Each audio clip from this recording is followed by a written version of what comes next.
അമ്മണി ഇതും കൂടെ ഉണ്ട് കേട്ടോ. ആ, എല്ലാവർക്കും കല്യാണ സദ്യയെ കുറിച്ച് പറയാനേ നേരമുള്ളൂ. ഈ അടുത്ത കാലത്തൊന്നും ഇത്രയും ഗെയിമായിട്ട് ഒരു കല്യാണം നടന്നിട്ടില്ലാത്രേ. പുതിയ മരുമോള് ജോലിക്ക് പോയോ? പോയി. ഈ കാലത്ത് ജോലിയുള്ളൊരു പെൺകുട്ടിയെ കിട്ടുമെന്ന് വെച്ചാ ഭാഗ്യം തന്നെയാ. അല്ല, മോഹൻ അല്ലെങ്കിലും ഭാഗ്യമുള്ളവനാന്ന് വെച്ചോളൂ. നല്ല ഒന്നാം തരം തറവാട്ടുകാരല്ലേ. ആ കുട്ടിയുടെ ആങ്ങള ദുബായിലാണല്ലേ? അതെ. പക്ഷെ പണത്തിന്റെയോ പഠിപ്പിന്റെയോ ഒരു അഹങ്കാരവും ആ കുട്ടിയുടെ മുഖത്തില്ല. എന്തൊരു ഐശ്വര്യോ! ആ കണ്ണും ആ മുടിയും ഉള്ളത് പറയാലോ.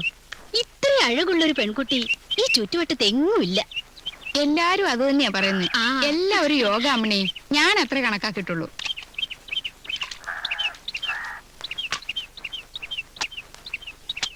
അതെ, അലക്കി നിങ്ങൾ സുഖേട്ടന്റെ പുതിയൊരു പാന്റ് കീറി. എപ്പോ? ഓർമ്മയുണ്ടാവില്ലല്ലോ. കാരണം ചെയ്യുന്ന പണി ശ്രദ്ധ വേണ്ടേ. വെറുതെ വായിട്ട് അലച്ചോണ്ടിരുന്ന എങ്ങനെയാ കീറാണ്ടിരിക്കുക? പണി എടുക്കാമെന്നാ പണി എടുക്കണം. അല്ലാതെ അതും ഇതും പറഞ്ഞ് നേരം കളയല്ല വേണ്ടത്. പയ്യെങ്കിൽ വരണ്ടാന്നേ.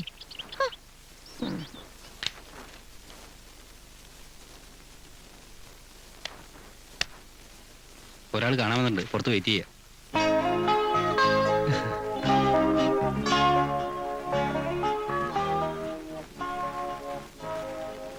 എന്നെ മറന്നല്ലേ? ഞാൻ കഴിഞ്ഞ സെപ്റ്റംബറിൽ അബുദാബിക്ക് പോകുമ്പോ വീട്ടിൽ വന്ന് ചക്കവരട്ടി കളക്ട് ചെയ്തിരുന്നു. കുട്ടിയുടെ ബ്രദർ പ്രകാശിന് കൊടുക്കാൻ. ഓ, ഭാസുരചന്ദ്രൻ. ഓർമ്മയുണ്ട്. മാത്രമല്ല കുട്ടിയുടെ കല്യാണത്തിന് ഗ്രീറ്റിംഗ് നമ്പർ 8 ഞാൻ ഒരെണ്ണം അടിച്ചിരുന്നു. Wish you happy and prosperous married life. Actually ഞാനിപ്പോ നാട്ടിൽ ഉണ്ടായിരുന്നു. പനി പിടിച്ച് കിടപ്പിലായി പോയി. സോ എനിക്ക് ഓർമ്മയുണ്ട്. ഇടയ്ക്കൊന്ന് വീണ്ടും നാട്ടിൽ വന്നതാ. ഈ സാധന സാമഗ്രികളൊക്കെ കുട്ടിക്ക് തരാൻ പ്രകാശം തന്നയച്ചതാ. VCR-ഉം സാരികളും പിന്നെന്തൊക്കെയുണ്ട്. ബുദ്ധിമുട്ടായല്ലേ? ബുദ്ധിമുട്ടിനെ കുറിച്ചൊന്നും ഞങ്ങൾ ആലോചിക്കാറേയില്ല. എന്നാ വരട്ടെ. അയ്യോ, ഇവിടെ വരെ വന്നിട്ട് വീട്ടിൽ കയറാതെ.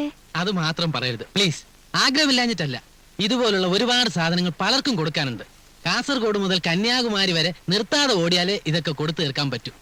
അതൊക്കെ കഴിയുമ്പോഴേക്കും ലീവ് തീരും. പിന്നെ തിരിച്ചു പോകുമ്പോ ഇതേപോലെ വലിയൊരു ലോഡ് അങ്ങോട്ടും ചുമക്കാനുണ്ടാവും. ഇതൊക്കെ ഞങ്ങൾ ഗൾഫുകാർക്ക് പതിവാ, വെരി കോമൺ. പ്രകാശേട്ടൻ ഇനി അടുത്തൊന്നും നാട്ടിലേക്കില്ലേ? അത് കുട്ടി കത്തെഴുതി ചോദിച്ചോളൂ. കൂടുതൽ കുശല പ്രശ്നത്തിനൊന്നും നേരമില്ല. എല്ലാ സ്ഥലത്തും ഇതേപോലെ 2 വാക്കെങ്കിലും പറയണ്ടേ. ഇത് കിട്ടിയ വിവരത്തിന് കത്തയക്കണം കേട്ടോ. Again, let me personally wish you greeting number 8. Happy and prosperous. Okay? Okay.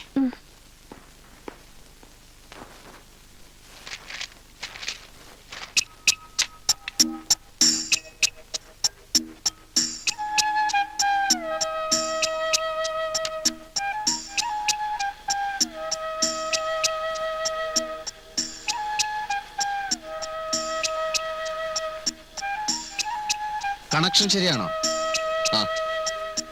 ആ പ്ലേ ഒന്നുകൂടെ ഒന്ന് അമർത്തി നോക്കൂ. എന്തിന്?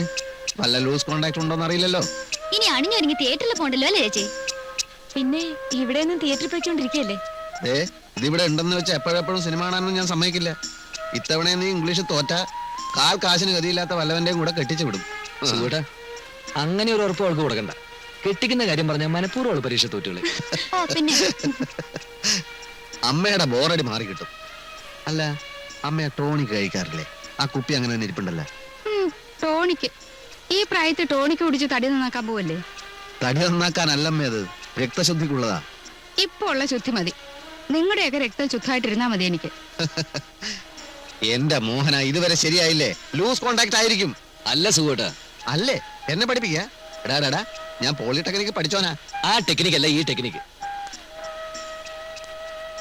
ഇത് ചേച്ചിക്ക്. ആഹാ, കാഞ്ചനക്ക് നീ വേറെ ഒന്നും വേണ്ട. എടാ മോഹന, നീ ഭാഗ്യവാനാ.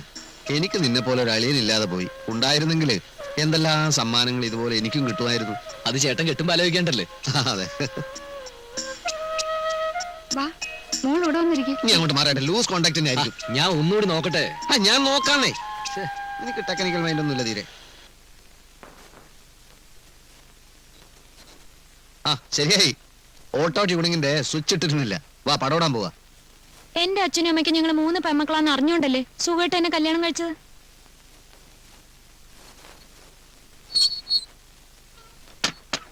ധാരാളം സമ്മാനങ്ങൾ തരുന്ന ഒരു അളിയനെ പെട്ടെന്ന് എവിടുന്ന് കിട്ടും? അത് ഞാൻ ചുമ്മാ തമാശ പറഞ്ഞതല്ലേ. എനിക്കത് തമാശയായിട്ട് തോന്നിയില്ല. അല്ലെങ്കിൽ എന്നെ ആർക്കും ഇവിടെ ഒരു വിലയില്ല.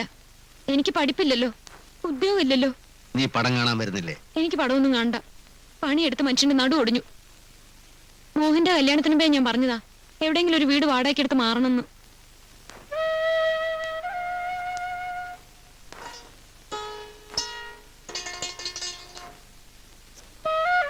ഈ സാരി നന്നായിട്ടുണ്ടല്ലേ? ഇതോ പല്ലിപ്പൊളി. നല്ല സാരിയൊക്കെ അവൾ ആദ്യമേ പെട്ടി വെച്ച് പൂട്ടി. ഈ നരച്ച തുണി ഞാൻ ഉടുക്കുന്നാണോ വിചാരം?